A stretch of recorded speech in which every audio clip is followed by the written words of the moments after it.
প্রত্যেকের মাথায় অসংখ্য চিন্তাভাবনা ঘোরে।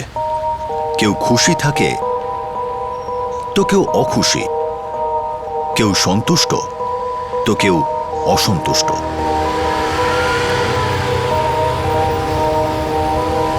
কারো মুখ দেখে কি তার মাথায় কি চলছে তা জানা সম্ভব?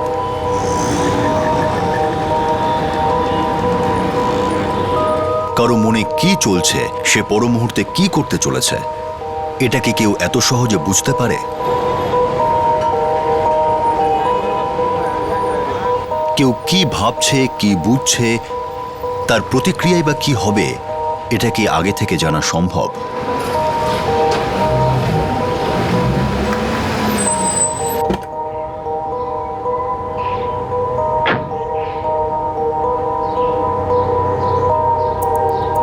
জিনিসগুলো তাড়াতাড়ি গুছিয়ে নে।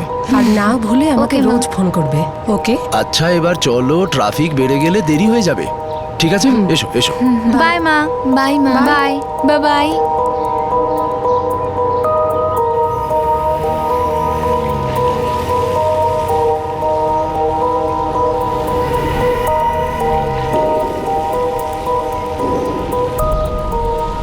সেই অতি সাধারণ দেখতে মানুষটার মাথায় কি চিন্তা ঘুরছিল, সে কি চাইছিল, তার মধ্যে কতটা ঘৃণা, কতটা লোভ জমেছিল, তার অনুমান কেউ করতে পারেনি।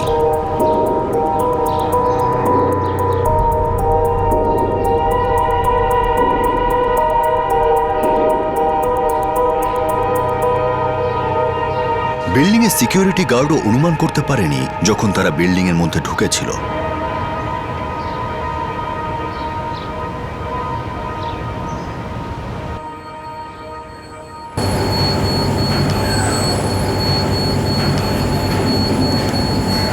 কেউ কিচ্ছু বুঝেই উঠতে পারেনি যখন তারা দরজায় এসে কড়া নাড়ল।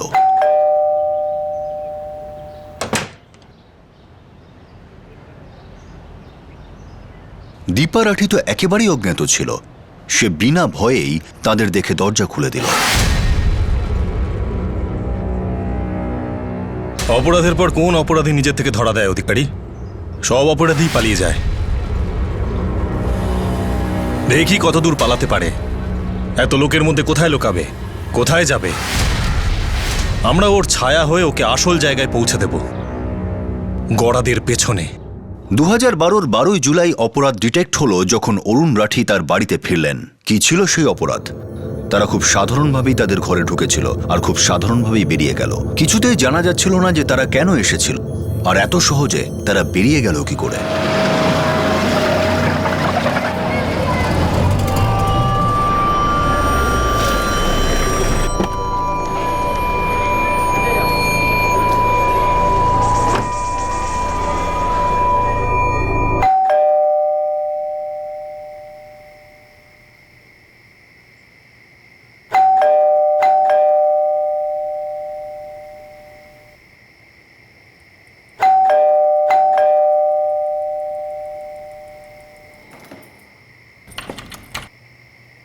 দীপা,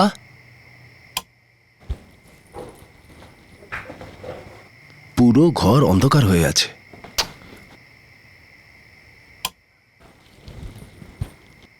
দীপা,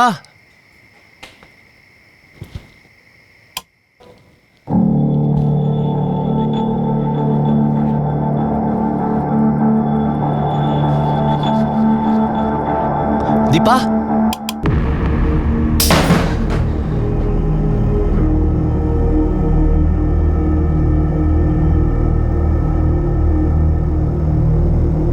দীপা, দীপা, দীপা!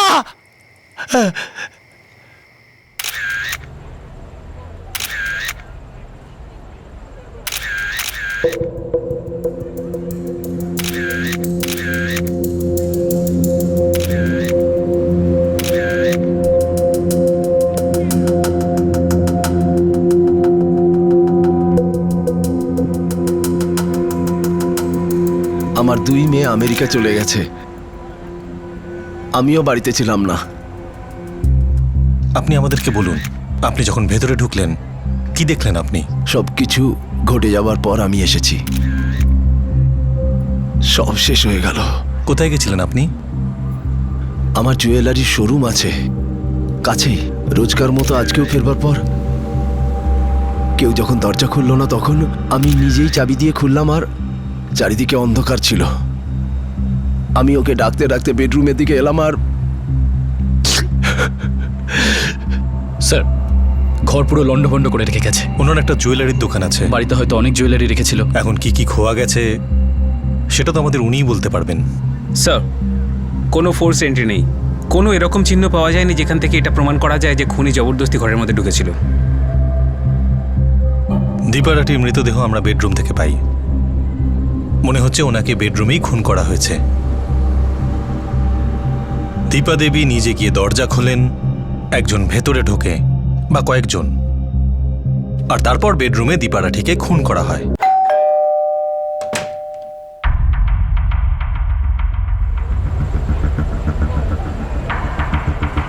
স্যার, আমার ডিউটি সন্ধ্যে 6টায়। আসার পর আমি কাউকে রাঠির বাড়ি যেতে দেখিনি। সন্ধে 6টার আগেও তো রাঠিবাবুর বাড়ি কাউকে ঢুকতে দেখা যায়নি। এমনটা কেন? যদি তুমি সন্ধ্যে 6টার সময় ডিউটিতে আসো, তবে দিনে ডিউটি কার ছিল? স্যার, আমার আগে বিশ্বাস এখানে ডিউটি করছিল।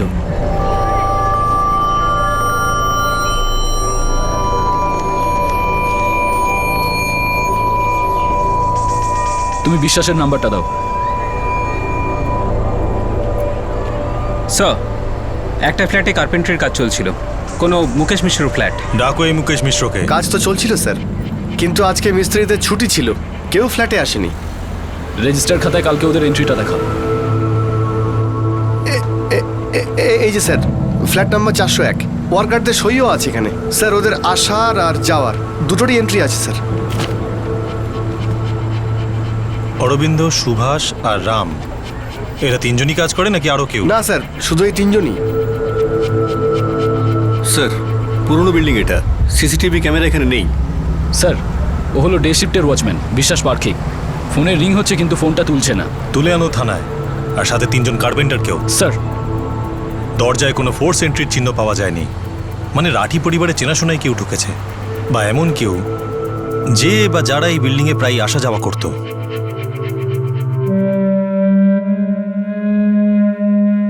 হ্যাঁ মা, যেটা প্রথম ফ্লাইট পাবি সেটা ধরে চলে আয়।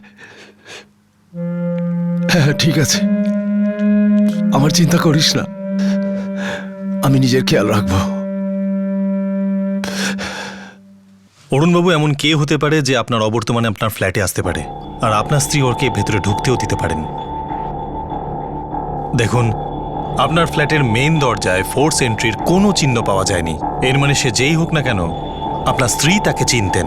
উনি দরজা খুলে ওকে ভেতরে আসতে দিয়েছিলেন।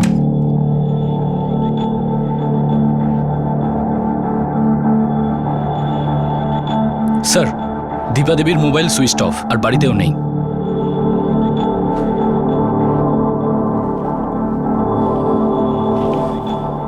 কিচ্ছু বুঝতে পারছি না, আমি কিচ্ছু বুঝতে পারছি না। আমি বিশ্বাস করতে পারছি না যে আমার স্ত্রী দীপা আর আমাদের মধ্যে নেই।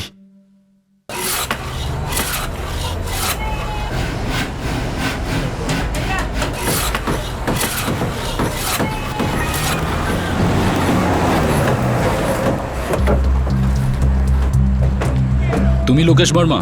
হ্যাঁ ক্রাইম ব্রাঞ্চ। হ্যাঁ স্যার, কি হয়েছে? তোমার মিস্ত্রি অরবিন্দ, সুভাষ আর রাম কোথায়?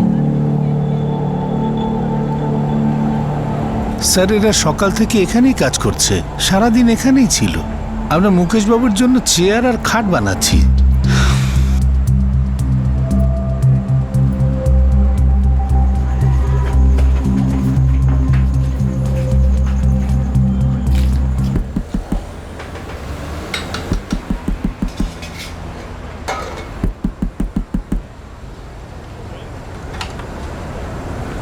তোর নামে বিশ্বাস? হ্যাঁ আমি। Crime branch. ফোন কেন তুলছিলি না? হ্যাঁ, সাইলেন্টে রেখে ঘুমিয়ে পড়েছিলাম স্যার। তোর বিল্ডিংয়ে খুন হয়েছে, আর তুই ফোন সাইলেন্টে রেখে ঘুমোচ্ছিলি? খুন? কি বলছেন স্যার? কার? তাহলে বিশ্বাস, অরুণ রাঠির ফ্ল্যাটে কেউ গেছিল, আর সেই লোকটার এন্ট্রি তোর রেজিস্টারের মধ্যে নেই। সেই লোকটা দীপা রাঠিকে খুন করে, ঘরে লুটপাট করে, আর সেই লোকটা হলো না তুই।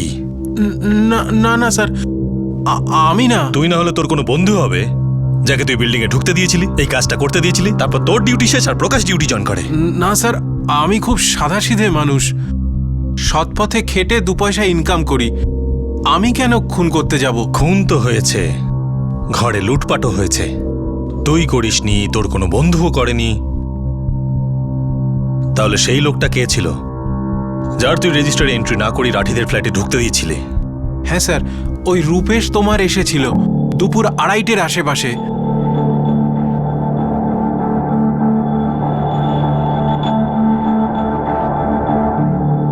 রূপেশ আগে রাঠিবাবুর ওখানে রান্নার কাজ করত, এই প্রায় 1.5 বছর আগে। তাই ওর এন্ট্রি করাটা তুই প্রয়োজন মনে করলি না? স্যার, ও আগে ওখানে কাজ করত, পরিচিত ছিল, তাই আমি এমনি যেতে দিলাম। আর তোর চোখের সামনে দিয়ে ফিরেও যায়? হ্যাঁ স্যার।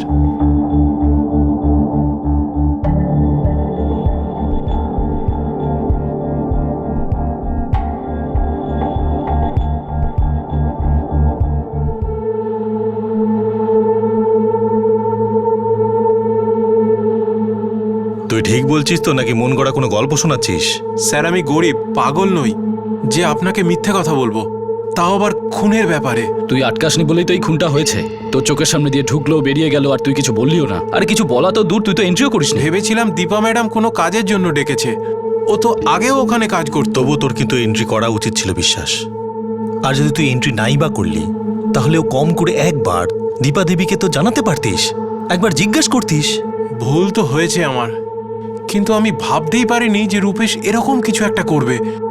সত্যি বলছি স্যার, আমি এ ব্যাপারে কিচ্ছু জানি না।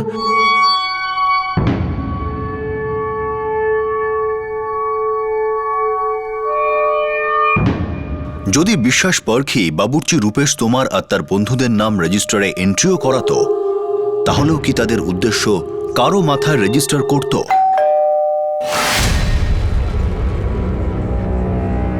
যখন দীপা রাঠি দরজা খুলল, তখন সেও তার উদ্দেশ্য বুঝতে পারেনি। দীপার মৃতদেহ বেডরুমে পাওয়া যায়। তারা যখন ভিতরে এলো, তখনও দীপা তাদের উদ্দেশ্য একটুও টের পায়নি।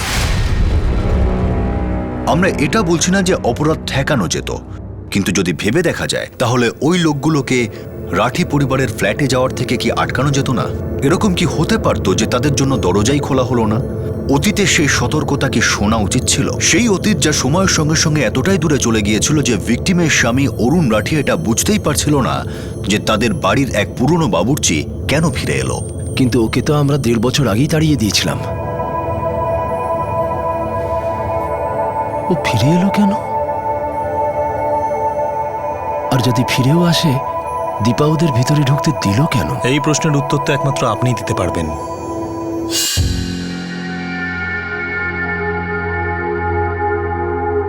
সব মিলিয়ে আপনার ফ্ল্যাট থেকে 3 কোটি টাকার গয়না,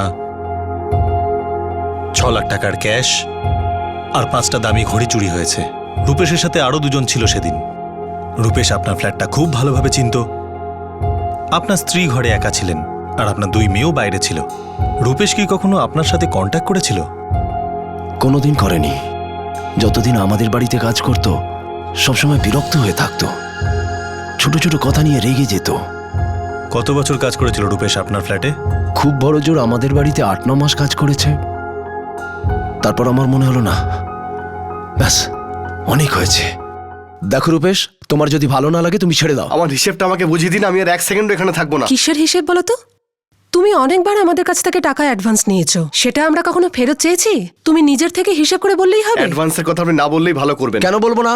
অ্যাডভান্স কি টাকা নয়? সপ্তাহে 2 দিন পার্টি, প্রত্যেক সপ্তাহে আত্মীয়, এত লোকের খাবার বানিয়েছি, তার জন্য কখনো টাকা চেয়েছি আমি? মাসের মধ্যে কতবার যখন আমরা বাড়িতে থাকি না, তখন তোমার তো কারোরই খাবার বানাতে হয় না।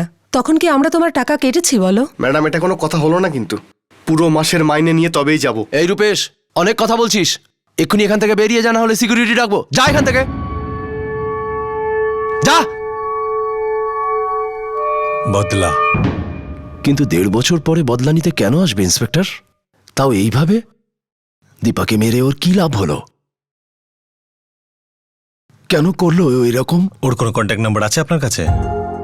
দীপাই তো ওকে ফোন করতো। আমি চেক করছি, হয়তো আমার কাছে আছে। না, নেই। আর দীপা দেবীর ফোনটাও গায়েব। ওকে পেলেন কোথা থেকে? আমার একজন বন্ধু আছে, হরিশ, ও পাঠিয়েছিল। ওর নাম্বার আমার কাছে আছে। রূপেশের একটা ছবিও চাই আমাদের। রূপেশের ফটো? হ্যাঁ। ওটা তো কখনো নিইনি। হরিশের নাম্বার এই যে নেই। এবার শুরু হলো সেই 3 যুবকের খোঁজ যারা সাসপেক্টেড কিলার্স ছিল। একজন ছিল রূপেশ তোমার, যাকে 1.5 বছর আগে রাঠি ফ্যামিলি কাছ থেকে দাঁড়িয়ে দিয়েছিল, আর তার সঙ্গে ছিল তার 2 বন্ধু যাদের সম্পর্কে কিচ্ছু জানা যায়নি। প্রত্যেকটা খেলারই একটা টাইম লিমিট থাকে, কিছু নিয়ম থাকে, কিন্তু এই কেসে পুলিশ আর খুনিদের মধ্যে শুরু হওয়া এই ইঁদুর বিড়ালের খেলা যেন শেষ হওয়ার নামই নিচ্ছিল না। হ্যাঁ হ্যাঁ স্যার, আমি অরুণকে রূপেশের নাম্বারটা দিয়েছিলাম। কি? অরুণই আমাকে বলেছিল একটা রান্নার ছেলে দেখে দিতে। আপনি কি কাজ করেন? আমি স্টক মার্কেটের ব্রোকার। রূপেশের নাম্বার আপনি কোথা থেকে পেয়েছিলেন? আমার বাড়িতে মন্টু চৌহান নামে একটা ছেলে রান্নার কাজ করত। 2009-এ ও কাজটা ছেড়ে দেয়। তারপর হঠাৎ একদিন মন্টুর সাথে সোসাইটিতে আমার দেখা হয়ে যায়। আরে মন্টু, এদিকে আয়। আরে নমস্কার সাহেব। হ্যাঁ, ভালো আছিস? এখানে কাজ করছিস? হ্যাঁ, এই বিল্ডিং এ তো আমি এখন কাজ করছি। এখন মেহতা বাবুর কাছে আছি। আচ্ছা, আমার এক বন্ধুরও কাজের লোক দরকার, তুই যাবি? না সাহেব, আমি এখান থেকে কাজ ছেড়ে যেতে পারবো না। কিন্তু আমার একটা বন্ধু আছে রূপেশ, খুব ভালো রান্না করে, আরও কাজও খুঁজছে। আমার বন্ধু বিক্রলিতে থাকে, ওখানে যেতে পারবে তো? আমরা রাজস্থানে গ্রাম ছেড়ে এখানে কাজ করতে এসেছি, আর এখানে এসে কি বিক্রলি আর কি আন্দেরি, সবই এক। তাহলে ওর নাম্বারটা দে। 1 মিনিট। এটা রূপেশের নাম্বার। এই নাম্বারটা এখনো চালু আছে কিনা আমি জানি না। মন্টু চৌহানের নাম্বারটাও দেবেন আমাদের, কারণ রূপেশের নাম্বার পেলেও সেটা এখন বন্ধ থাকবে। এটা Montu চৌহানের number.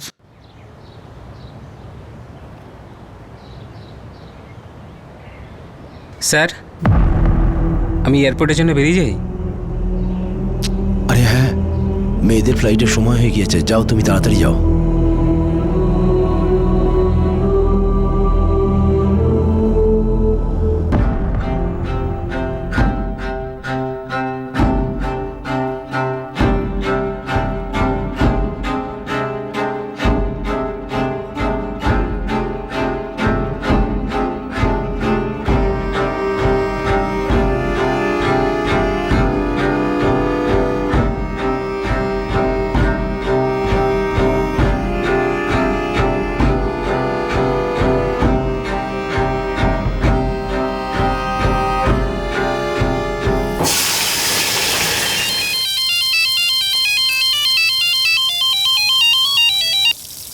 Hello, Montu Chauhan.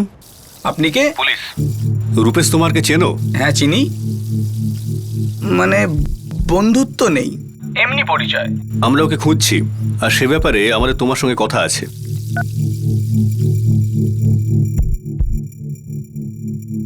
Hello, PSI অধিকারী বলছি, ক্রাইম ব্রাঞ্চ থেকে।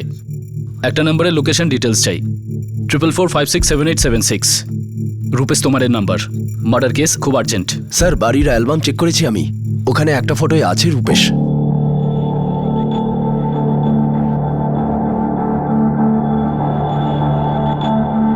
আমরা রূপেশের ফোন নাম্বার স্ক্যান করেছি, 2টো নাম্বারের সঙ্গে ও লাগাতার টাচে ছিল।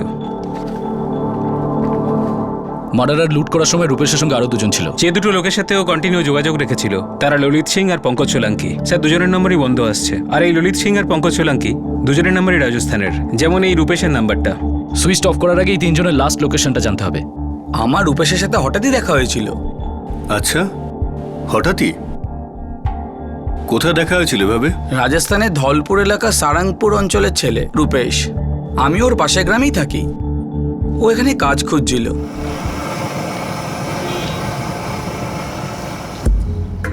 আমার কাজ তো এখানে মালাডে একটা বাড়িতে। আমার জন্য একটু কথা বল না ভাই, কোথাও খুব টানাটানি চলছে। তোর মোবাইল নাম্বারটা দে। আর শোন, তুই চিন্তা করিস না, এই মুম্বাই শহরে বাঁচার জন্য হাওয়া পাস না পাস, কাজ তুই পাবি। এই মুহূর্তে কোথায় ও? আমি কি করে জানবো স্যার যে ও এখন কোথায় আছে? ওই একদিনের পর এত বছরে আমি ওর সাথে দেখাও করিনি। ঠিক তো? আমি সত্যি বলছি, রূপেশের ব্যাপারে এর থেকে আমি আর বেশি কিছু জানি না। আমি তো ভাবতেই পারি না ও এরকম হবে। মুখ দেখে তো সাদাসিধেই মনে হয়। কিন্তু মুখ দেখে তো মানুষ চেনা যায় না, সবাই মুখোশ পরে থাকে, যা আমরা সবাই পরে থাকি। এই ছেলেটা রূপেশ। আর এই ছেলেটা একে আমি ঠিক চিনি না। আপনার বাড়িতে তো এরা কাজ করেছে, আর আপনি চেনেন না? আসলে কি হতো, যখন বাড়িতে বেশি গেস্ট আসতেন তখন রূপেশ বাইরের কাউকে ডেকে আনতো ওই দিনের জন্য। আমার যেটা মনে হয় ওদের মধ্যেই কেউ একজন হবে, ওর হেল্পার। স্যার, এটাই রূপেশ তোমার। আর ওই দিন যে দুটো ছেলে ছিল তার মধ্যে এটা একটা। নাম আমি জানি না। দেখ, খুব ভালো করে মন দিয়ে দেখ, রূপেশের সাথে যে দুজন ছিল তার মধ্যে কি একজন এ? স্যার, এই ছেলেটাই ছিল।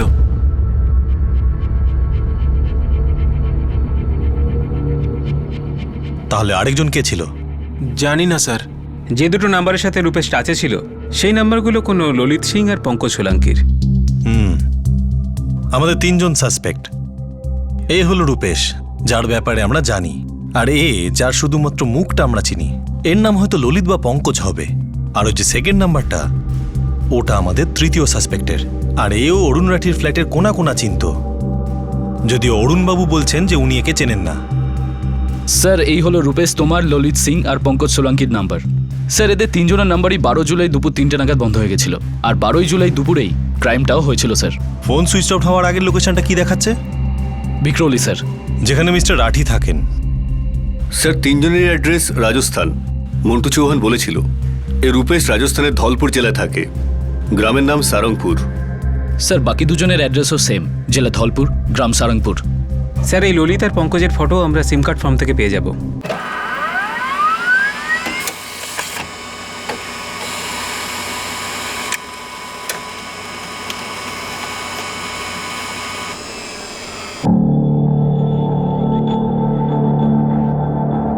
হ্যাঁ স্যার, রূপেশের সঙ্গে এই দুজনেই ছিল। আর এই ছেলেটা ওই ছবিটাতেও ছিল যেটা আপনি দেখিয়েছিলেন।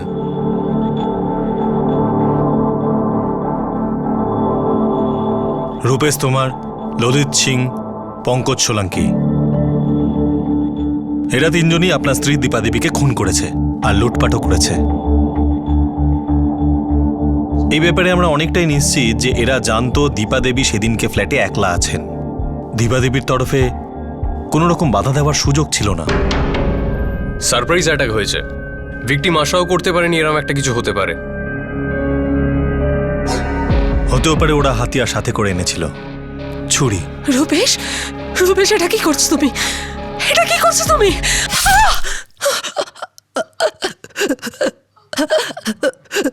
ভিকটিমের কাছে রিয়্যাক্ট করার সময়ও ছিল না, চেঁচাতেও পারিনি, আর গলা কাটার পর রিপিটেড স্ট্যাপিংও হয়েছে।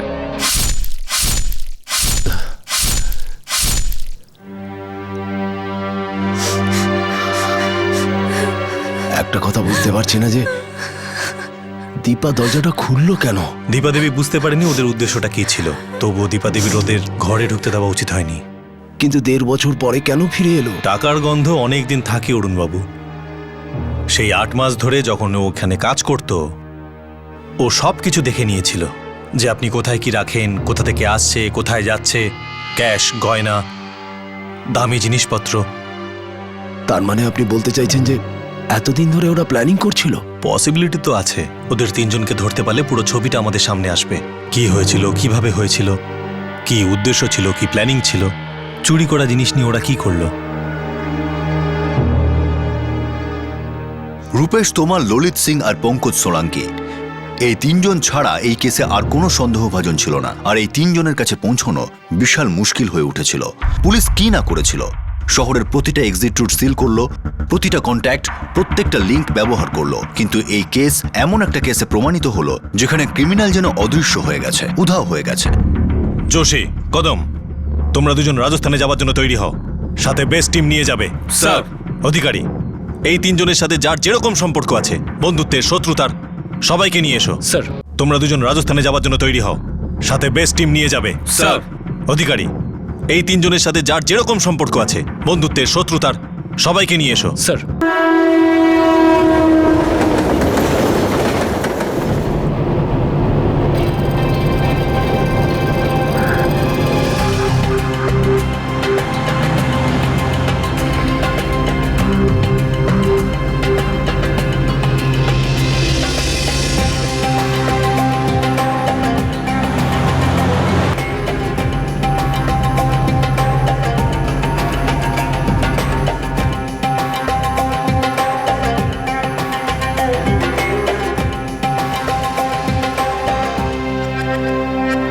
রঞ্জিত পাটেল? না, আমি ঋষি বলছি। তাহলে রঞ্জিত পাটেল কে? উনি আমার মালিক। আগে আমি এই বুমাই সেন্টারেই থাকি। মিস্টার পাটেল, ললিত সিং নামের একজনের লোকের কাছে আপনার নাম্বার পেয়েছি। আপনি ওকে কিভাবে চেনেন? আগে ওই সিম কার্ডটা তো আমার নামেই, কিন্তু আমি ওটা ইউজ করি না। এটা তো আমি আমার এই কাজের ছেলে ঋষির জন্য কিনেছিলাম। স্যার, আমি ললিতকে চিনি। ও আমার মতো রাঁধুনি। ওর বাড়ি আমার পাশের গ্রামে। ললিত এখন কোথায়? সাহেব, 3 মাস হয়ে গেছে।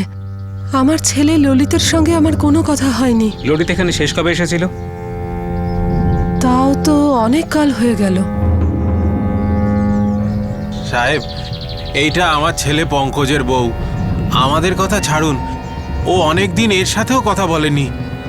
বৌমা, কতদিন হয়ে গেল পঙ্কজ কথা বলেনি? 7 মাস হয়ে গেছে। নেহা দেবী আপনার স্বামী, আর ওমপ্রকাশবাবু আপনার ছেলে পঙ্কজ সোলাঙ্কি খুনের অপরাধে ওয়ান্টেড। দেখুন ওমপ্রকাশবাবু, আপনারা এই কথাটা ভালো করে বুঝে নিন। পঙ্কজ আমাদের যত বেশি দৌড় করাবে, আমরা ওকে তত বেশি শাস্তি দেব। আর এই কথাটা আমি আপনাকেও বলছি, আমাদের কাছে কিচ্ছু লুকাবেন না, কিচ্ছু না। আমার ছেলে ললিত আমার কথা একটুও ভাবে না। ওর মা বাঁচলো কি মরলো তাতে ওর কিচ্ছু যায় আসে না। আর এখন আপনি বলছেন যে ও কাউকে খুন করেছে? খুনের সঙ্গে সঙ্গে প্রচুর টাকা এবং গয়নাও লুট করেছে। কি? যদি ওর সাথে আপনার দেখা হয় বা কথা হয়, আমাদের অবশ্যই জানাবেন, এতেই সবার ভালো হবে। স্যার, ললিতকে আমি চিনি, কিন্তু পঙ্কজ আর রূপেশকে আমি চিনি না। ললিত এখন কোথায় আছে? জানি না স্যার, কিন্তু ফোনে কথা হয়। কেন দেখা হতো না? অনেক মাস হয়ে গেছে স্যার। ও আমাদের পাশের গ্রামেই থাকে। মুম্বাইয়ে একসাথে এসেছি 1.5 বছর আগে। ট্রেনে আমরা দুজন একই কামরায় ছিলাম, তাই অল্প একটু আলাপ পরিচয় আছে, বন্ধুত্ব সেরকম নেই। এই ললিত কোথায় কাজ করে? থানে কোথাও আশিস গুপ্তর বাড়িতে কাজ করে, আমার মতো রান্নার কাজ করে। এই আশিস গুপ্তর বাড়ির ঠিকানা আছে তোর কাছে? না স্যার, ঠিকানা বলতে পারবো না, কিন্তু আমি নিয়ে যেতে পারবো। ললিতের সাথে একবার দেখা করতে গিয়েছিলাম। সাহেব, রূপেশ 4 মাস আগে এসেছিল, যখন ওর বউ শিল্পার শরীর খারাপ ছিল। শিল্পা দেবী, আপনার স্বামী রূপেশ মুম্বাইতে এক নিরীহ মহিলাকে প্রাণে মেরে ফেলেছে, আর তারপরে ওর বাড়িতেও লুট করেছে নিজের 2 বন্ধুর সঙ্গে। আমার সাথে তো 4 মাস হয়ে গেল, কোনো কথাও বলেনি ফোনে। সাহেব, আমার রূপেশ এরম নয়। কিন্তু যে মহিলাকে ও খুন করেছে, আগে ও ওখানেই কাজ করত। তারপর টাকা পয়সা নিয়ে মালিকের সঙ্গে ঝগড়া হয় আর ওকে কাজ থেকে বের করে দেওয়া হয়। এটা প্রায় 1.5 বছর আগেকার কথা। তারপরে ও কোথায় কাজ করত? আমরা কিচ্ছু জানি না সাহেব। 1.5 বছরে 3-4 বার গ্রামে এসেছিল। এখন ওর বউ গর্ভবতী, সেই জন্য 4 মাস আগে মুখ দেখিয়েছিল। ওকে না দেখেই ওর আসল চেহারা আমরা দেখে ফেলেছি, যথেষ্ট ভয়ঙ্কর। তাই ওই চেহারাটা লুকোনোর চেষ্টা করবেন না। এমনিতেই ও মুশকিলে পড়েছে, ওটাকে আর খারাপ করবেন না।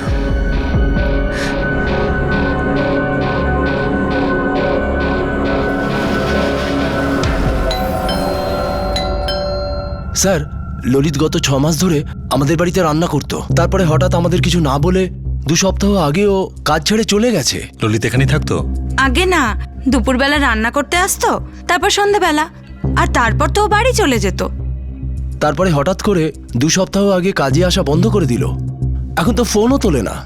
আমাদের এত অসুবিধে হচ্ছিল, বলেও যায়নি। তাছাড়া আমরা রিপ্লেসমেন্টও খুঁজিনি। এখানকার আগে ও কোথায় কাজ করতো? আপনারা চিনলেন কি করে ওকে? ওই ঋষি আছে না, যার কথা আপনি বললেন, ও আগে এই কলোনিতেই একজনের বাড়িতে কাজ করত।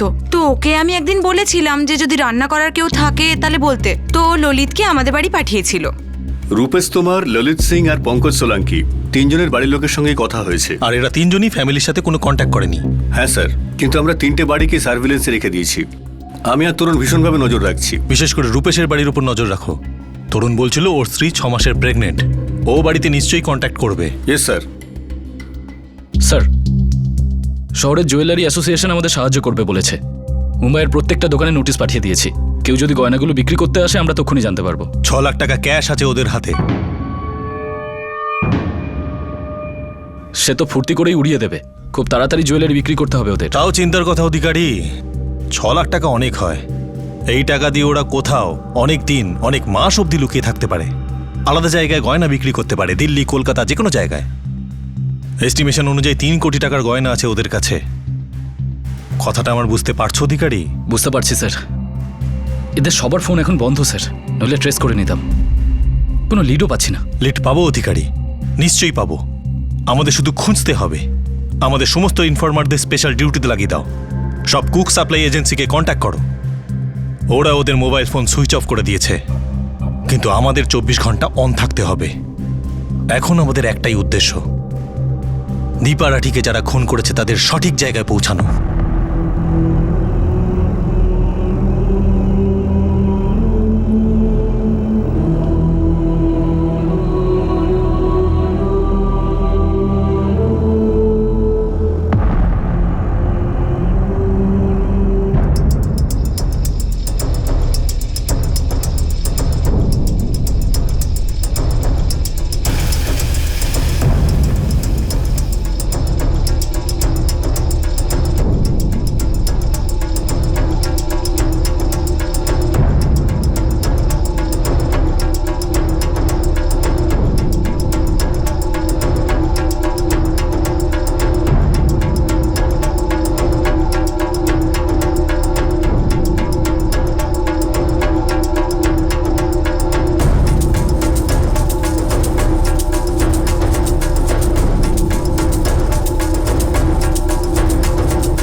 একবার পঙ্কজের সাথে দেখা হয়েছিল।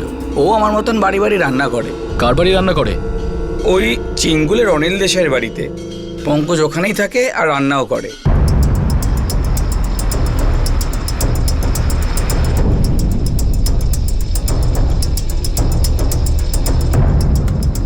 স্যার 2 সপ্তাহ আগে পঙ্কজ সব গুছিয়ে নিয়ে এখান থেকে কেটে পড়েছে। আমি ওকে অনেকবার ফোন করেছি, কিন্তু ও আমার একটা ফোনও ধরেনি। পঙ্কজকে কার রেফারেন্সে রেখেছিলেন? সি উইংয়ে সিনাবাবু থাকেন, ওনার ওখানে একজন রান্নার কাজ করে গৌরব, ওই পঙ্কজের হদিস দিয়েছিল। সত্যি বলছি স্যার, আমি জানি না পঙ্কজ কোথায় গেল।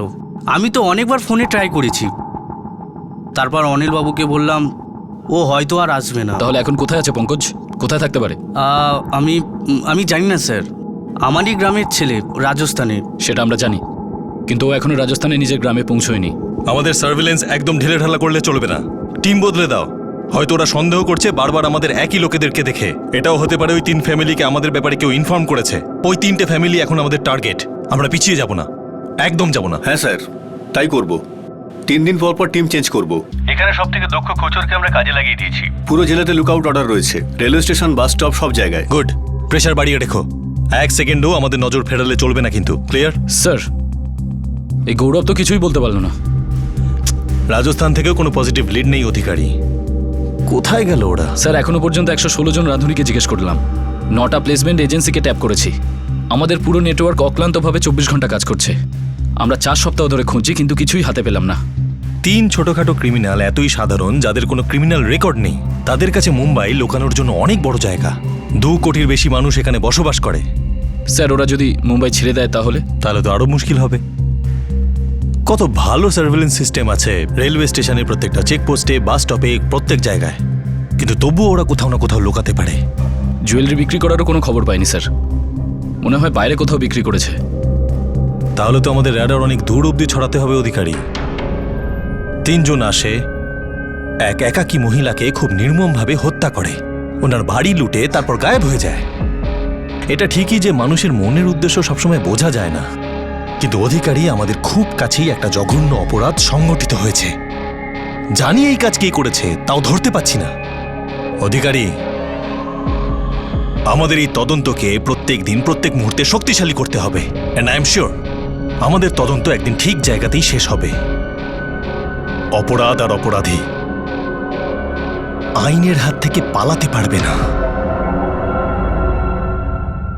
তিন সন্দেহভাজনই ফেরার ছিল, আর 1 মাস ধরে কড়া তল্লাশি করার পরেও তাদের ছায়া পর্যন্ত পাওয়া গেল না। এই তিনজন কি কখনো ধরা পড়বে, নাকি এই তিনজন এমন কোনো জায়গায় লুকিয়ে রয়েছে যেখানে আইনের লম্বা হাতও পৌঁছতে পারছিল না? এই 3 অপরাধীর কাছে সবচেয়ে শক্তিশালী আর মারাত্মক হাতিয়ার রয়েছে টাকা। টাকা শুধু হাতিয়ার নয়, বরং একটা মাস্টার কি, যা না জানি কত দরজা খুলতেও পারে আর সারা জীবনের জন্য বন্ধও করতে পারে। কিন্তু ক্রাইম ব্রাঞ্চ এদের পিছনে হাত ধুয়ে পড়ে গিয়েছিল।